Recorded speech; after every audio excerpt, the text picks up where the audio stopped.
Nicolae Ceausescu fue el último dictador comunista de Europa. Pero su régimen fue mucho más que una dictadura comunista.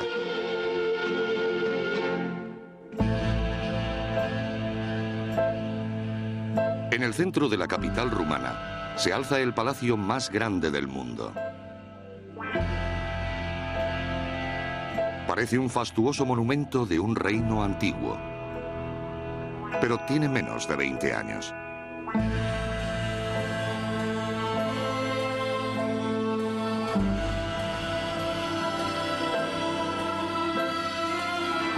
Rumanía es uno de los países más pobres de Europa. Pero hasta finales de los años 80, sus polvorientos bulevares fueron el telón de fondo de uno de los regímenes más exóticos que haya visto Europa.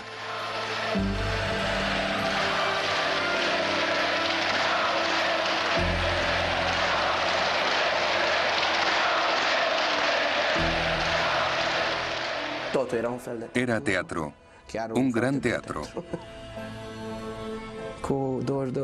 22 millones de espectadores aplaudiendo.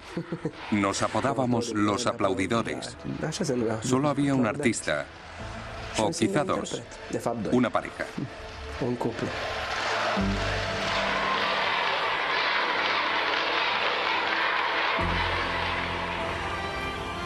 Me parecía un buen hombre. Le gustaban nuestros espectáculos. Cuando venía nos agradecía nuestro esfuerzo. Siempre había un buen ambiente.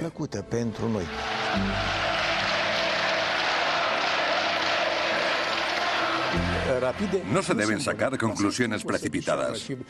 El tiempo confirmará su lugar en la historia. No puedo negar la grandeza de Ceausescu. Fue un importante hombre de Estado.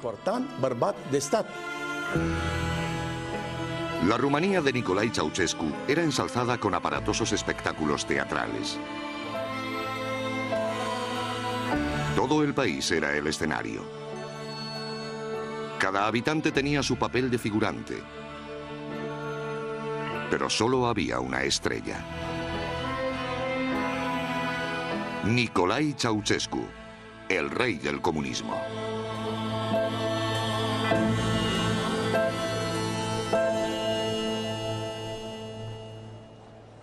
El 21 de agosto de 1968, un joven e inexperto líder comunista organizaba una manifestación que transformaría su poder político. Nicolae Ceausescu, hijo de un campesino rumano, llevaba 3 años en el poder. Hasta ese momento había sido visto como una marioneta de los jerarcas del partido. Pero todo iba a cambiar cuando se opuso a la invasión rusa de Checoslovaquia. Yo quería mucho a mi madre. La adoraba. Dios la tenga en su gloria. Esa mañana, ella volvía del mercado con una bolsa de cerezas. Y cuando cruzó la puerta gritó: Cornelius, hijo, los rusos han entrado en Checoslovaquia. Decidimos que Ceausescu declarara públicamente que abriríamos fuego si ocupaban un solo kilómetro de territorio rumano. Pătrunderea trupelor celor 5 țări socialiste în Ceoslovacia constituie o mare greșeală, o primejdie gravă pentru pacea în Europa, pentru soarta socialismului în lume. Ceausescu escenificó su oposición. El público respondió de forma entusiasta. Me vestí y corrí hacia la plaza del edificio del Comité Central.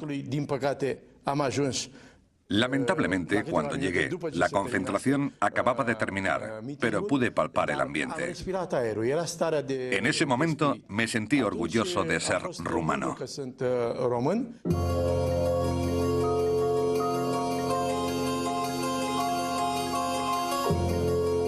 La oposición de Ceausescu a Moscú le lanzó a la escena internacional. Los líderes del mundo llegaron a Bucarest. Nicolae montó grandes concentraciones para aclamarles.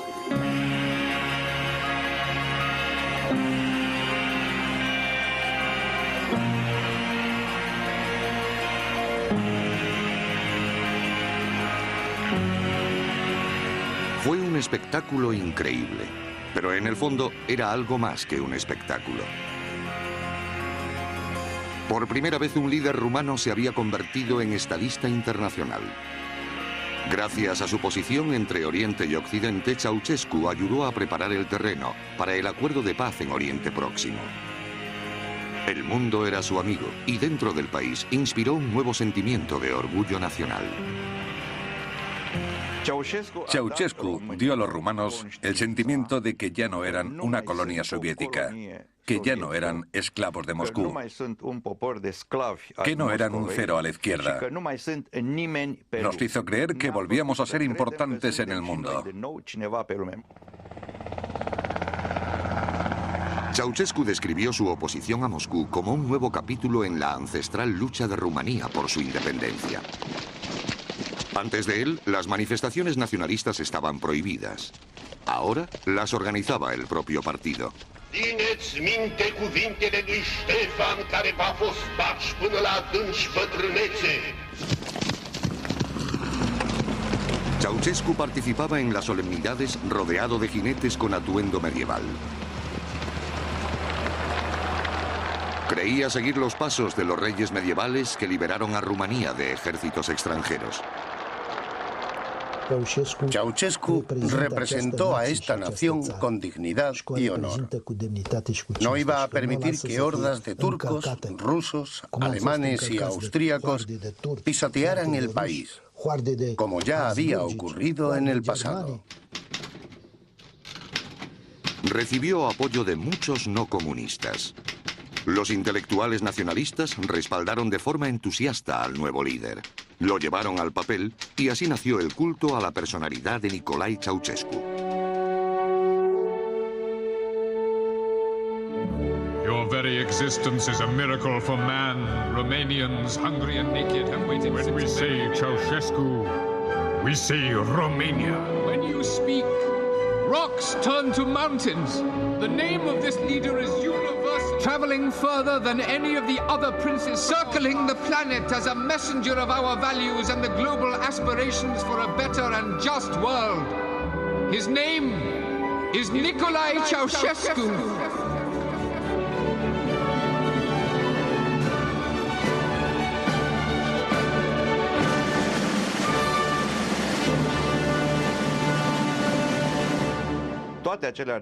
Todas las loas que le compuse tenían un propósito muy concreto. Usé Ceausescu como una especie de sello, un vehículo para mi propio mensaje que era el nacionalismo. Lo usamos como un camello al que le pusimos nuestras ideas en la joroba. Ceausescu no solo miraba al pasado de Rumanía, modernizó e industrializó el país. Invirtió en nuevas grandes fábricas y los grupos aficionados de trabajadores lo celebraron.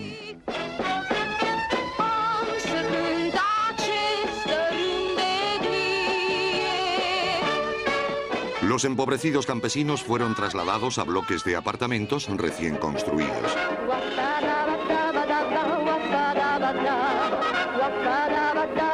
Uno de los países menos desarrollados de Europa avanzaba rápidamente para dejar de serlo. Teníamos todo lo que necesitábamos, materias primas y herramientas. Las herramientas eran mejores en aquellos días. Nos cuidaban mucho. Si tenías que ir al hospital, no era como ahora, que tienes que sobornar a todo el mundo. Todo estaba mejor organizado.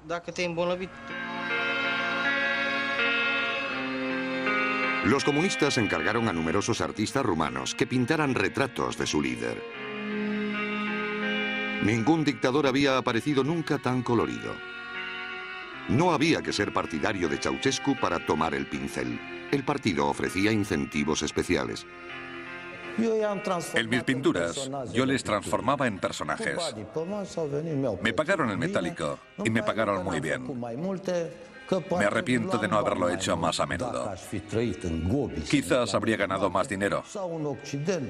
Si hubiera vivido en el desierto del Gobi, en el planeta Marte, en Occidente o bajo el comunismo, habría pintado de la misma manera. Cualquier cliente es bienvenido. No me interesa cuál es su política o de qué estado sea jefe. Necesito dinero porque aunque el artista pueda vivir con poco, el arte muere sin dinero.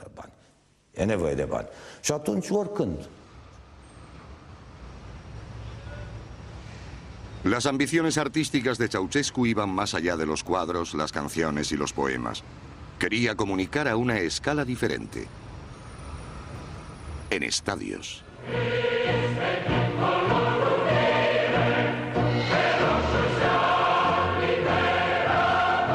Se inventó un nuevo tipo de teatro político. Combinaba las artes escénicas con las manifestaciones de masas. Toda la población rumana se convirtió en miembro de un espectáculo sobre sí misma.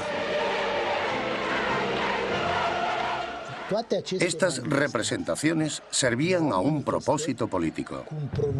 El mensaje que queríamos dar a la oposición era que apoyaran al Partido Comunista.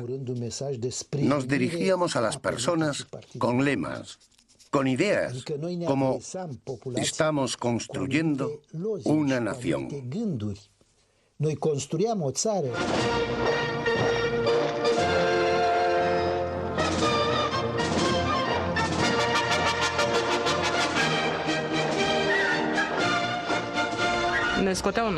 Nos sacaban de la fábrica 2 meses antes del espectáculo y ensayábamos en el estadio 8 horas al día con 2 descansos.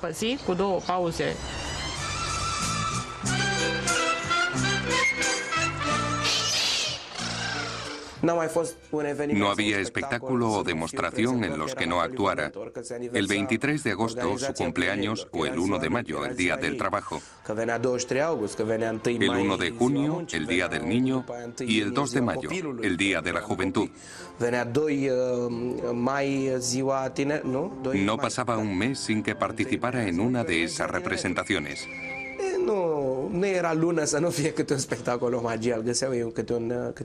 Y así fue toda mi infancia.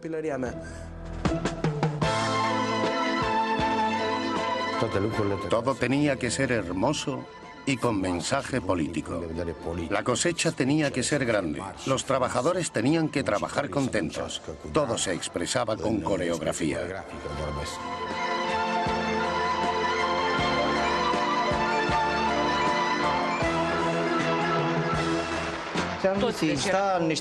A veces llevábamos monos y cascos para representar a la clase obrera, a mineros del carbón o a trabajadores de las fábricas.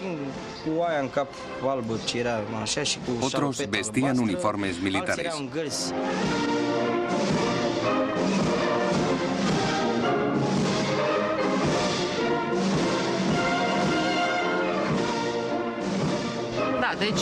Recibíamos cartulinas numeradas del 1 al 5. Cuando decían un número en voz alta, las levantábamos y aparecía una imagen. Por ejemplo, la cara de Elena Ceausescu.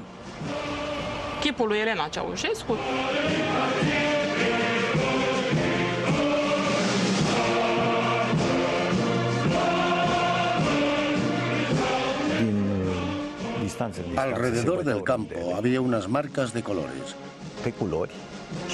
A cada niño se le asignaba un color. Los niños entraban corriendo en el estadio con un redoble de tambor.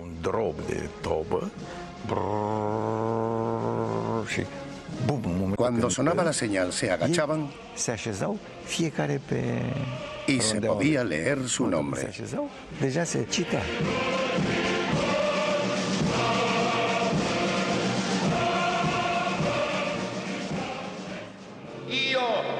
Mihai Voievod, domn al țării românești, al Ardealului. Las escenas históricas narraban una historia de lucha. El caudillo de Cebal había combatido a los romanos, como Ceausescu había hecho frente a los rusos. Esteban el Grande y Miguel el Valiente habían unido Rumanía. Era fácil de entender. Cuando nos referíamos a Esteban el Grande y a todo el territorio que gobernó, queríamos enviar un mensaje claro. Era un mensaje dirigido a la Unión Soviética. Compuse varios espectáculos de temas históricos.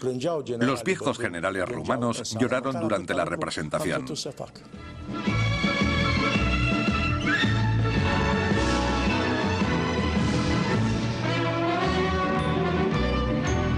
También hubo respuestas menos emotivas. No podíamos esperar. Queríamos ver cómo había quedado todo. Cuando lo veías desde arriba resultaba muy bonito.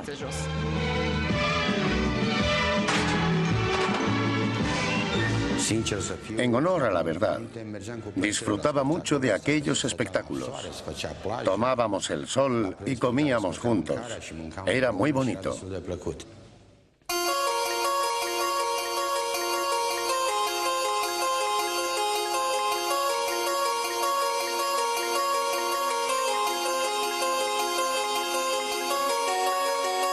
Casi todo el mundo en el estadio tenía un papel que interpretar.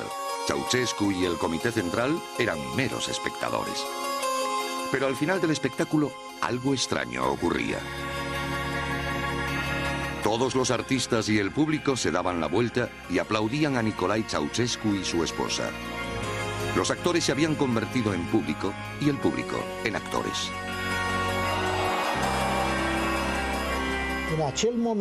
En ese momento, el partido y el pueblo eran uno. Pensábamos y respirábamos juntos. El liderazgo de Ceausescu reflejaba el talante del pueblo y disfrutábamos de un apoyo completo.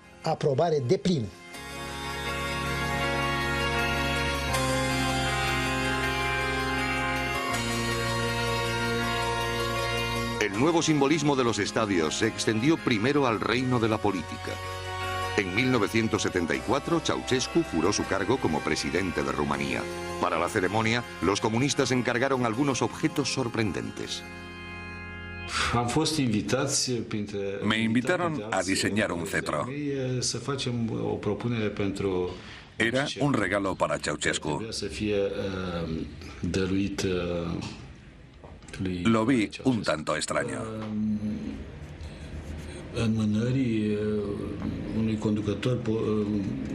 Sobre todo por regalarle un cetro a un líder comunista. Al final acepté. Echaba de menos los días en que Rumanía era un reino. În nume de Marii Adunări Naționale, vă rog să primiți simbolurile demnității și prestigiului, ale puterii de stat, ale autorității suverane a poporului român, ale voinței sale de a se dezvolta liber și independent pe calea socialismului și comunismului.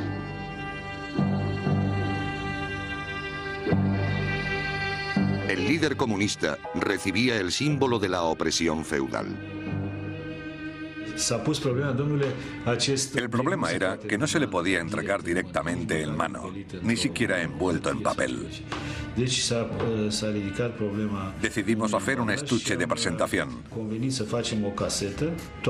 Lo forramos de terciopelo y moldeamos el interior para que el cetro encajara exactamente.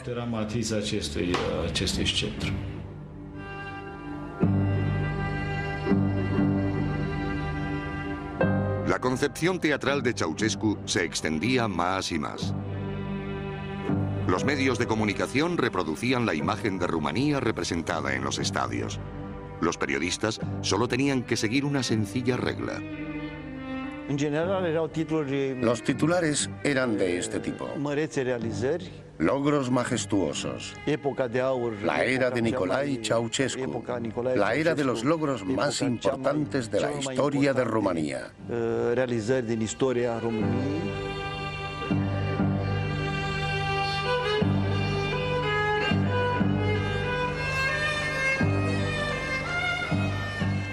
Su mesa de trabajo era todo el país.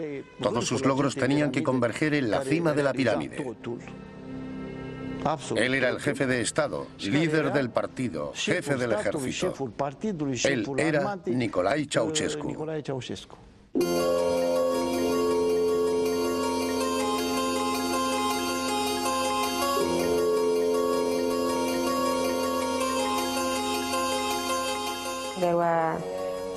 Había 12 o 14 correctores. Teníamos que trabajar en turnos.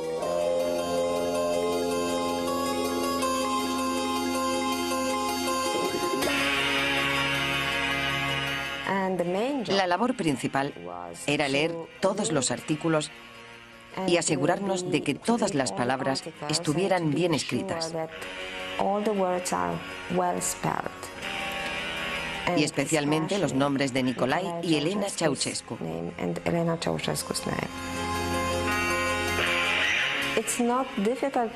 No es difícil de hacer, pero sí lo es leer la misma palabra 40 veces en una página.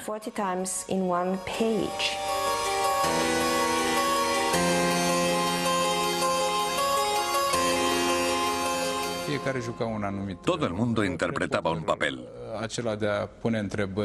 El periodista debía hacer ciertas preguntas a las que nadie ponía objeciones y el entrevistado respondía lo que el periodista y los líderes del partido esperaban de él. Am urmărit cu profundă satisfacție patriotică magistralul raport expus de secretarul general al Partidului Comunist Român, tovarășul Nicolae Ceausescu, raport în care și noi, constructorii, ne regăsim în amplele programe de dezvoltare a investițiilor din țara noastră. No se podía cometer ningún error. Las reglas eran claras. No mostrar lo que se suponía que no debía estar ahí. No mostrar su lado izquierdo. Si se tomaba el ángulo equivocado, se veía la piel llena de manchas de un anciano con problemas hepáticos. Ceausescu solía tartamudear un poco, cuando decía gente, sobre todo. No debía vérsele hablando ni compartiendo impresiones con el Comité Central. Solo se le podía mostrar aplaudiendo o sonriendo. Había un clásico que era el momento en que los niños se acercaban a él para regalarle flores. Ese momento era obligatorio. Quise ser periodista desde pequeño.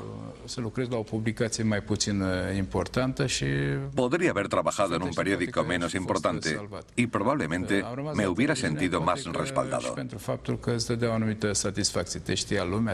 Pero sentí una cierta satisfacción de que la gente me viera en televisión. Ahora me siento un poco culpable porque nadie me obligó a trabajar aquí.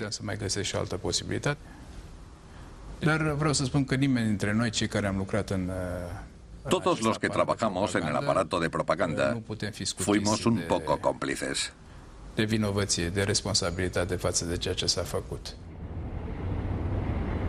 El Estado no confiaba solo en la ambición o patriotismo de sus ciudadanos. Los que no podían encontrar razones para hacer lo que se les pedía, recibían la ayuda de la policía secreta.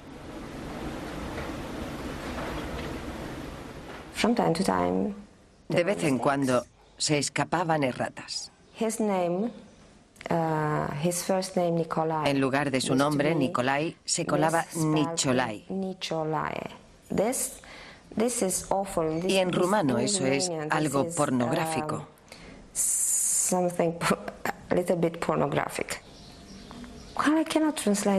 No lo puedo traducir. Sería como pene o algo así.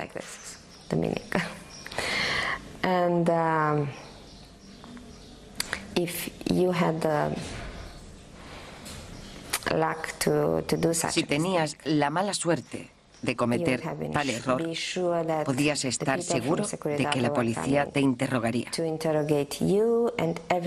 A ti y a todos los demás para comprobar si lo habías hecho a propósito.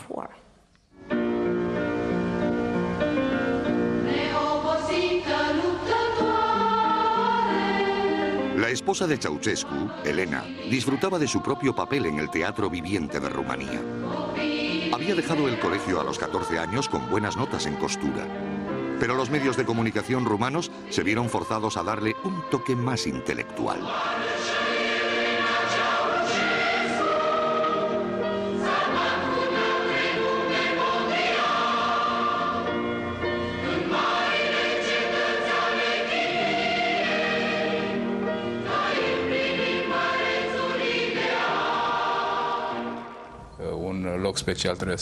La camarada Elena Ceausescu debía tener un papel especial, principalmente en ciudades donde había investigación científica o académica. Su nombre debía ir asociado a la ciencia, la educación y la cultura. No se podía decir simplemente la camarada Elena Ceausescu. Había que utilizar la famosa expresión científica de fama mundial.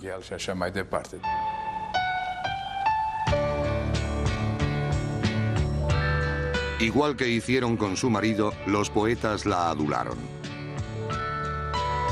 Pero el culto a la gran química señaló una fase nueva y más creativa en su trabajo.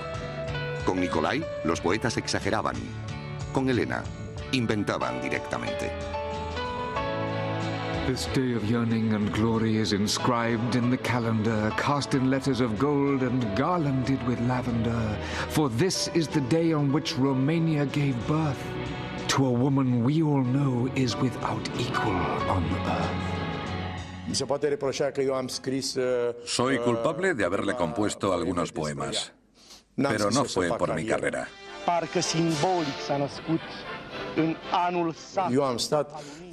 Yo vivía en el 8º piso de un bloque de la periferia de Bucarest. Lo hice porque intentaba convencerla de que apoyara la cultura rumana. Intentaba domesticarla. Como en una obra de Shakespeare. La fierecilla domada. No podía aprenderme un poema porque era sobre Elena Ceausescu. No lograba que me entrara en la cabeza. Me enfadaba y me negaba a aprender esa tontería en la que no creía. Había palabras y expresiones como brillante, ingeniosa, lo fantástica que era. Todo era una estupidez colosal. Mi madre me llevó a un lado y me preguntó si estaba loco. Si no lo hacía, nos arrestarían a todos. Y me pidió que cuando dijera frases como amante madre o científica de fama mundial, pensara en ella, en mi madre. Lângă marea lui iubire pentru om și pentru țară, e tovarășa Elena Ceausescu, militant și om de știință, ce în lupta comunistă și-a pus viața cu credință, devenind, prin fapta vieții, eroină legendară. Solo un país en el mundo honra a su jefe de Estado con una pompa y boato que rivalizó con la de Rumanía. En 1978, el gobierno británico invitó a Ceausescu. Dijo que si iba a Gran Bretaña sería solo en visita de Estado. Quería ser bien tratado. Prințul Charles al țării Galilor, Wales, prințesa Anne, prințesa Margaret, ducele și ducesa de Kent. Guardo un comentario en un trozo de papel que quizá merezca la pena recordar.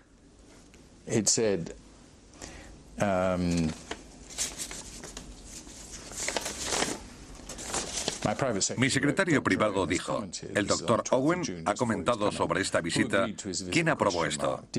Si he sido yo, me arrepiento de ello.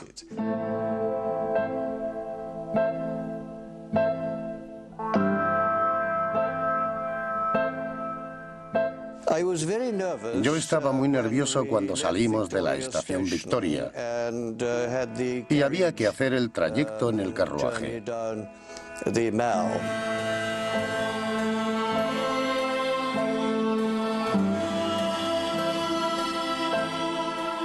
De haberse producido abucheos, hubiera causado una muy mala impresión.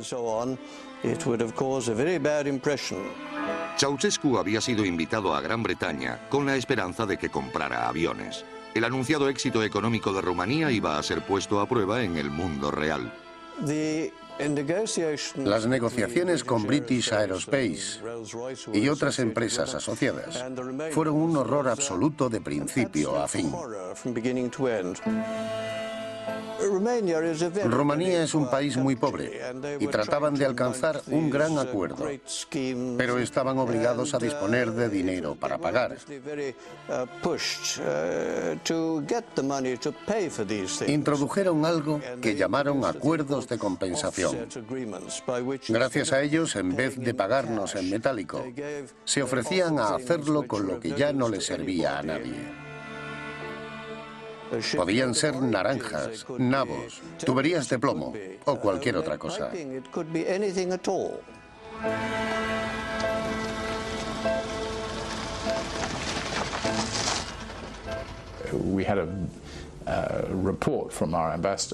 Nos llegó un informe de nuestro embajador en el que nos dejó absolutamente claro que era el peor régimen dictatorial del mundo. Supongo que sabía por qué lo decía. Y también describía a la señora Ceausescu como una víbora. Había que cuidar especialmente a la señora Ceausescu. En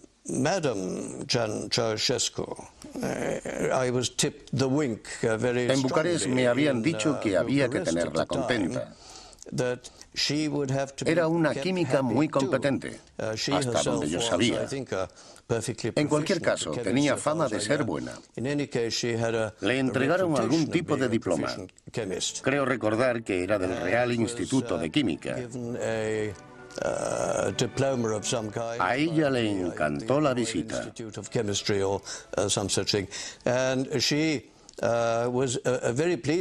Él estaba encantado de que ella fuera feliz.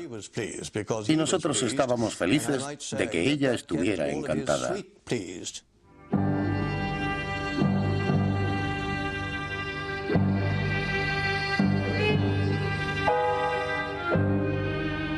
Hasta ese momento, los grandes espectáculos de Ceausescu se habían inspirado en acontecimientos reales. Pero a principios de los 80, Rumanía ya no seguía el guión.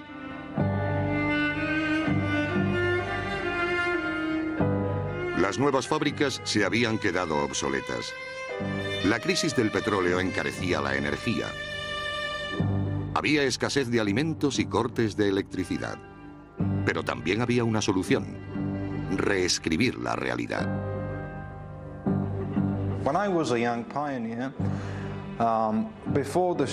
Cuando yo era un joven pionero, antes de los desfiles y los espectáculos, una mañana nos sacaron del colegio y nos llevaron a un lugar cerca del Danubio para esperar a Ceausescu, que iba a hacer una visita con motivo de la fiesta de la cosecha.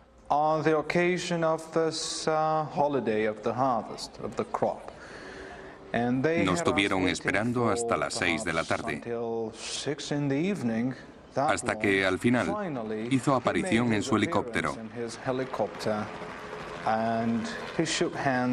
Estrechó las manos de algunas personas y se fue a visitar una gran exposición con los productos de las cosechas,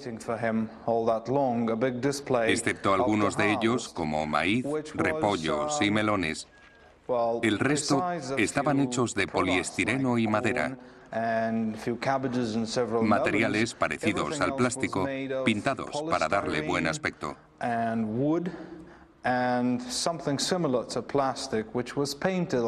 Había queso de poliestireno, salami de madera y otras cosas hábilmente pintadas. La gente llevaba 3 días seguidos ensayando esta visita. La mayoría de los productos de verdad se habían podrido por el calor. Y por otra parte, en aquel momento no se podía ver ninguno de estos productos en las tiendas. Nos hubiera gustado ver qué habría pasado si hubiera querido probarlos o los hubiera tocado con sus manos.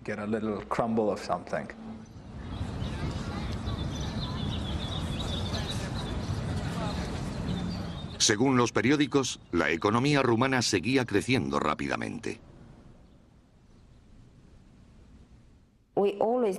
Sabíamos que las estadísticas no eran ciertas. Era obvio. Todos teníamos amigos en el campo y todos los periodistas que iban al campo te contaban que aquello era un desastre total.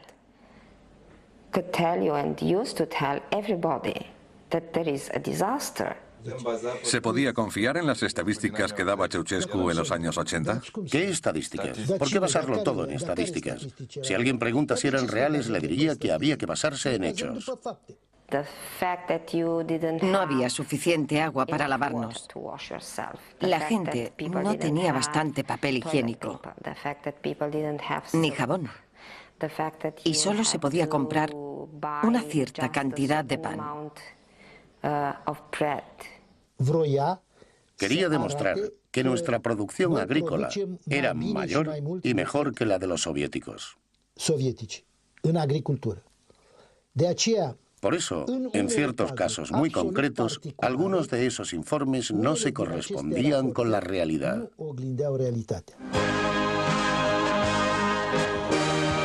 En los años 80 los espectáculos se multiplicaron y se hicieron más complejos.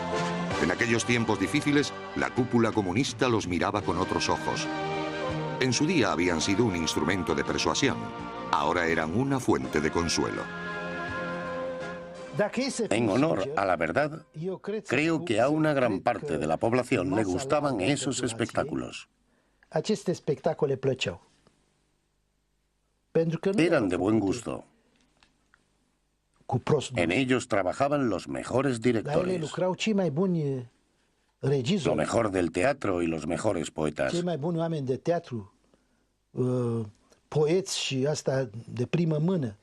Sí, creo que les gustaban. ¿Evolución? ¿Una obra de arte? Ni hablar. Nadie pensaba que eso fueran obras de arte. Eran kitsch. A todos nos obligaban a participar, aún sin querer. Hacíamos cosas sencillas, pero que parecían complejas cuando se multiplicaban por 300 o 400.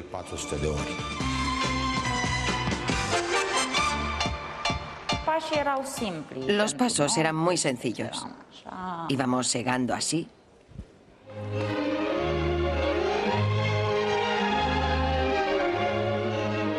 O hacíamos el movimiento de pico y pala.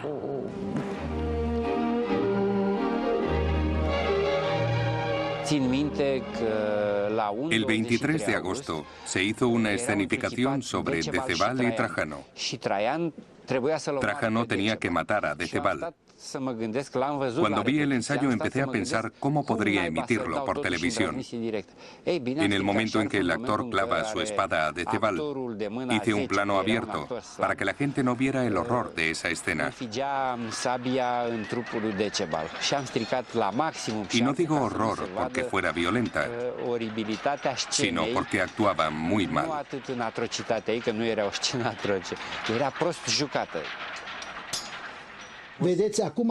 Hoy, la gente dice que los últimos 45 años de historia rumana con los comunistas fueron un desastre. Pero es estúpido pensar que los rumanos iban a seguir aplaudiendo a unos líderes que supuestamente llevaban gobernándoles mal 45 años. Hablamos de cientos de miles, de millones de personas.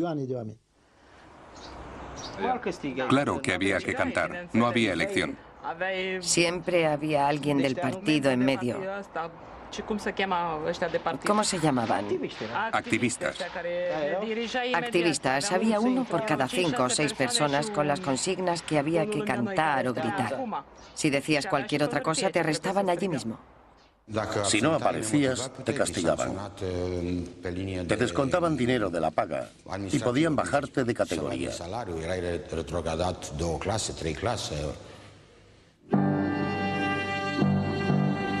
Rumanía vivía una catástrofe económica. Pero, ¿de quién era la culpa? Ceausescu decía que de los extranjeros, concretamente de los bancos internacionales que no le prestaban dinero. Él tenía la solución. Había que exportar productos agrícolas para pagar la deuda externa de Rumanía, que ascendía a 10.000 millones de dólares. En el país, los estantes de los supermercados estaban vacíos. Los rumanos demostraron valor. Cuando el mundo financiero intentó asfixiarnos, nos apretamos el cinturón, pasamos hambre y pagamos. Era una guerra por la dignidad. Una guerra porque los países se levantaran y demostraran que podían ser autosuficientes. No ser asfixiados por la globalización que ahora está ahogando al planeta. Los rumanos fuimos los primeros en empezar la lucha. En el pasado luchamos contra el imperialismo otomano y soviético, ahora contra la globalización.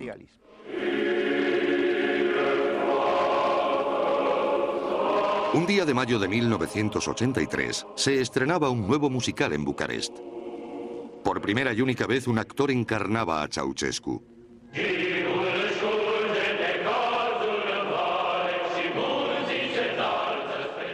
Yo interpretaba a Ceausescu. Tuve largas conversaciones con un director de teatro que me dijo que él llegó a creer en el comunismo. Creyó estar construyendo el socialismo en Rumanía y lo hizo con el corazón. Intenté imaginarme a mí mismo en esa situación para meterme en el personaje.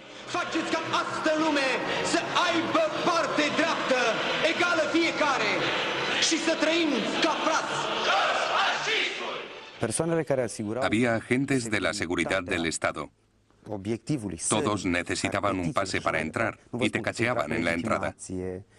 Empezaron a confundirme con el personaje que estaba interpretando. Eso me estresaba y comencé a volverme paranoico. Cuando llegaba, los agentes de la seguridad me hacían el saludo militar. Había un grupo de bailarinas a las que conocía de un trabajo anterior. Una de ellas era buena amiga mía. Un día salimos a fumar un cigarrillo durante un descanso y se sentó en mis rodillas. Fumamos y volvimos a entrar.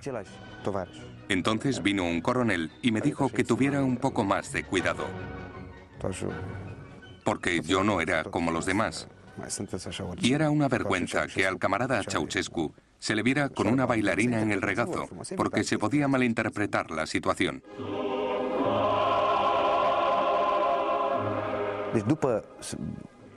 Cuando el espectáculo alcanzó difusión nacional por la televisión, tuve que evitar los lugares públicos y no podía andar por la calle.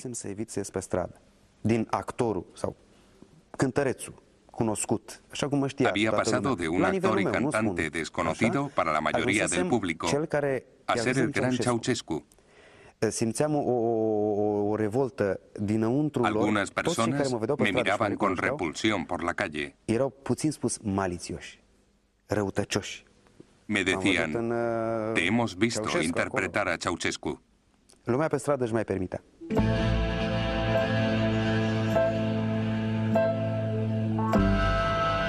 Transcurrían los 80 y la vida no mejoraba en Rumanía. Pero Ceausescu construía un nuevo escenario, el mayor hasta la fecha. Habían comenzado en Bucarest las obras del nuevo centro de la ciudad.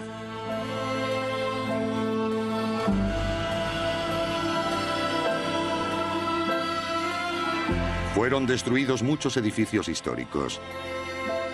Otros se trasladaron del lugar. A menudo creíamos que demolerían o trasladarían la iglesia. Porque cuando Elena o Nicolae Ceausescu planeaban pasar por aquí, enviaban un agente de la seguridad del Estado. Venía y nos ordenaba que no rezáramos dentro o fuera de la iglesia y que no tocáramos las campanas. Ordenaba cualquier cosa.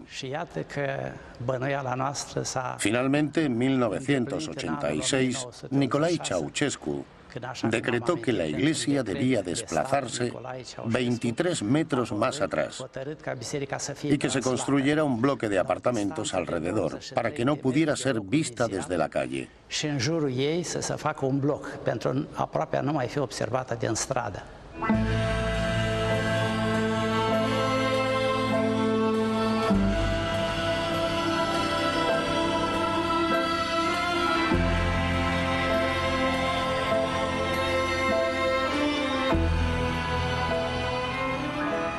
Era una imagen apocalíptica.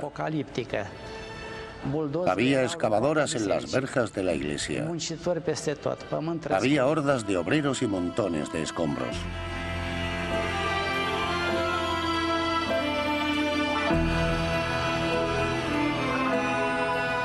Fue un sacrilegio. Deseé que nuestro Señor impusiera a Ceausescu el castigo que finalmente recibió.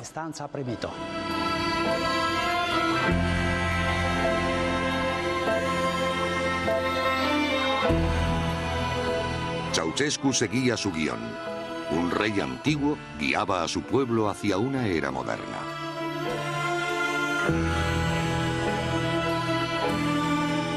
En el nuevo mundo del dictador, los campesinos serían trasladados a bloques de apartamentos, mientras él vivía en un inmenso palacio, el mayor del mundo.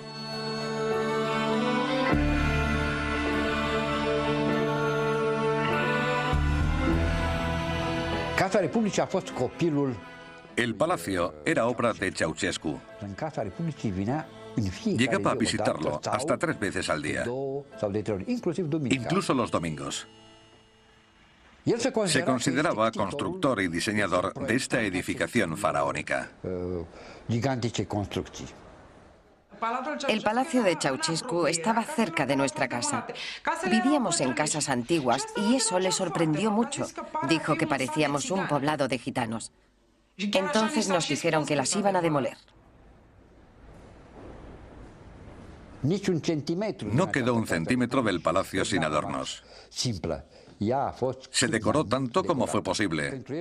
Los costes no importaban. No hay un solo objeto importado en el edificio. Todo se hizo en el país.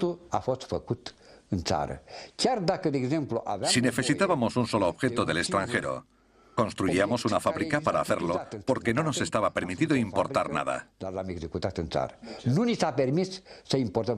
La idea era demostrar que los rumanos podíamos hacer lo mismo que el resto de los europeos sin su ayuda. Dijeron que nos iban a conceder un apartamento de 2 habitaciones para 3 personas y que podríamos ser vecinos de la ciudad. Cualquiera podría haber entendido los planos arquitectónicos, pero ellos no. Lo que se construía un día, lo demolíamos al siguiente y lo cambiábamos y reconstruíamos después. Eso fue así siempre. Hubo algunas escaleras que se cambiaron, se demolieron 2 veces y finalmente se volvieron a construir. Ninguno de los apartamentos tenía la fontanería de los baños. Detrás de cada bloque había una letrina exterior, una para cada planta. Era como estar en el campo. Los ancianos no podían andar tanto, así que se veían obligados a hacer sus necesidades en un cubo que teníamos que sacar por las mañanas. Hicimos la tercera alfombra más grande del mundo. Puesta en el suelo, era tan pesada que no se podía enrollar.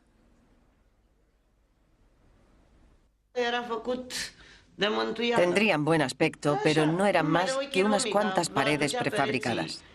Cuando traspasabas la puerta, era como estar en un teatro de marionetas. Trataban el palacio como si fuera un teatro,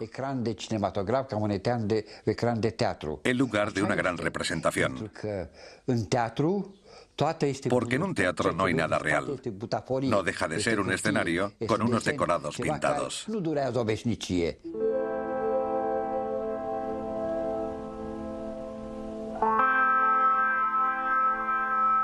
Los rumanos llevaban mucho tiempo viviendo sin agua corriente, calefacción o electricidad.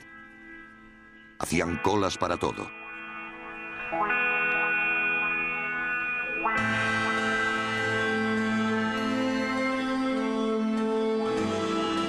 Finalmente, la realidad alcanzó al teatro de Ceausescu. Cuando se hizo el último desfile, ni siquiera el espectáculo fue real. Cuando pasábamos, agitábamos las manos y él nos devolvía el saludo. Pero las canciones y gritos llegaban de los altavoces. Nosotros ya no decíamos esas cosas.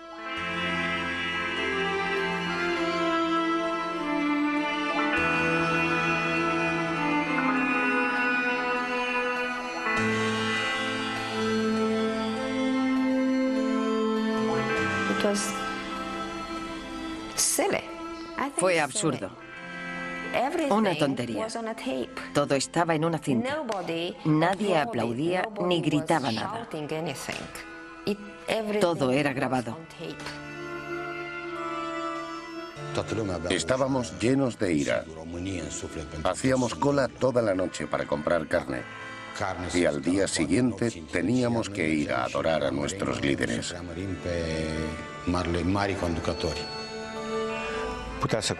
Un espectáculo pequeño podía costar $250.000 de euros.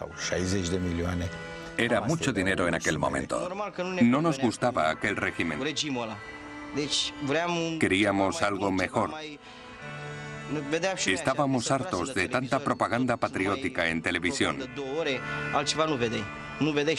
Queríamos ver fútbol en vez de tanto programa patriótico. Cada vez había menos razones para que políticos y poetas continuaran respaldando a su líder. Pero había una que eclipsaba al resto.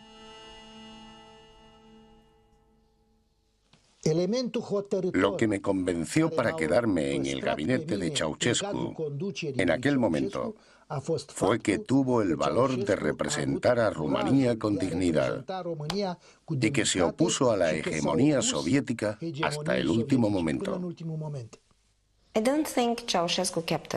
No creo que Ceausescu mantuviera a los rusos a raya.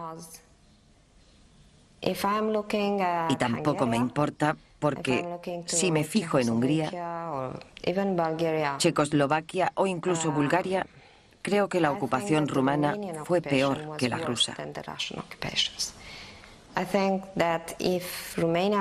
Si el país hubiera estado ocupado esos 50 años por los rusos, los rumanos habrían luchado con un enemigo visible. Pero no puedes luchar contra tu pueblo. El 21 de diciembre de 1989, Ceausescu organizó una concentración ante el edificio del Comité Central. Esta plaza había sido escenario de la primera gran actuación del dictador y también sería la última. Yo estaba haciendo una panorámica de la plaza y de repente vi que unas personas estaban pisoteando unas pancartas. Enseguida pasé a enfocar a otros grupos que estaban congregados pacíficamente. Después enfoqué al balcón para retransmitir momentos memorables, como cuando Ceausescu dijo: "Camaradas, alto". Doresc de asemenea să adresez mulțumiri inițiatorilor și organizatorilor acestei mari manifestări populare din București, considerând aceasta ca o... La multitud no aplaudía, le abucheaba. La sorpresa de Ceausescu era evidente en su cara. El espectáculo se dio por terminado. Oí susurrar a Elena Ceausescu: "Dales 100 más". Entonces empezó a hacer promesas para callarles. Pero la gente ya no le escuchaba ni se creía sus promesas de 100 más, que significaba 3 kilos de carne más, porque sabían que era imposible encontrarla.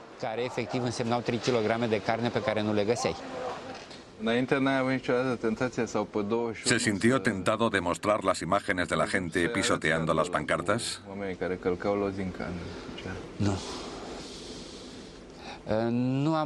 Nunca me sentí tentado de mostrar imágenes inapropiadas. Y no porque tuviera miedo, sino porque respetaba la ética profesional. Había aparecido la primera brecha. El final fue rápido. El edificio del Comité Central fue asaltado. Ceausescu huyó en helicóptero. Un grupo de comunistas de segundo nivel formó un gobierno de emergencia. Cuando vi despegar el helicóptero de Ceausescu del edificio del Comité Central, me fui a casa pensando que por fin nos habíamos liberado del dictador y que yo podría empezar un nuevo trabajo. Pero cuando puse la televisión y vi a aquellos oportunistas de Segunda en el estudio, pensé que parecía el segundo acto de la misma obra de teatro.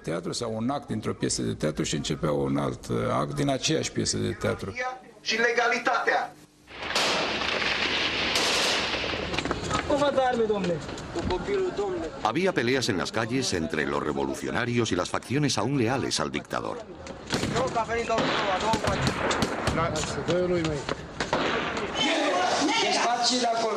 El helicóptero de Ceausescu no llegó muy lejos.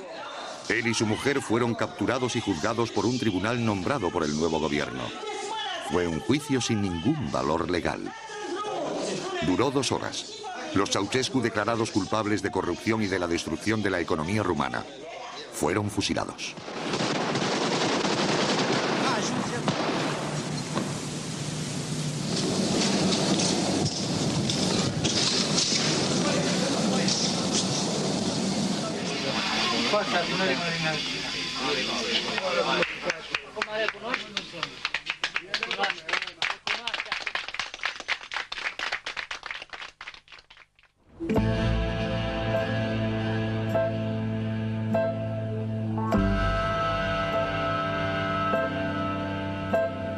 Diez años después de la revolución, Rumanía vive en democracia, pero las decisiones que toman los rumanos son similares a las que tomaron por ellos. El partido mayoritario del Parlamento es el comunista. El segundo es nacionalista y está encabezado por un conocido poeta. Ceausescu fue un gran hombre de Estado. ¿Qué hacemos con él? ¿Quieren que le olvidemos? ¿Que le desmitifiquemos? ¿Que le fusilemos una segunda vez? Fue una gran figura de la historia de este país. Si no, pregúntenle a la distinguida reina de Inglaterra. ¿Por qué le llevó en su carruaje? Si no le hubiera concedido los mayores honores del Imperio Británico, los pobres rumanos nunca nos habríamos dado cuenta de lo importante que era Ceausescu.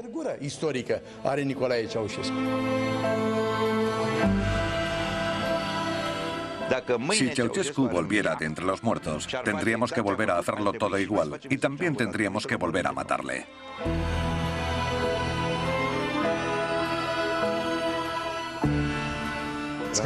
El espectáculo estaba preparado. Se habían hecho los preestrenos, pero la mayoría de los jóvenes salieron y se unieron a la revolución. Se subieron a los tanques e irrumpieron en el edificio del Comité Central. Habría sido un buen espectáculo. En el aspecto visual, habría sido espectacular.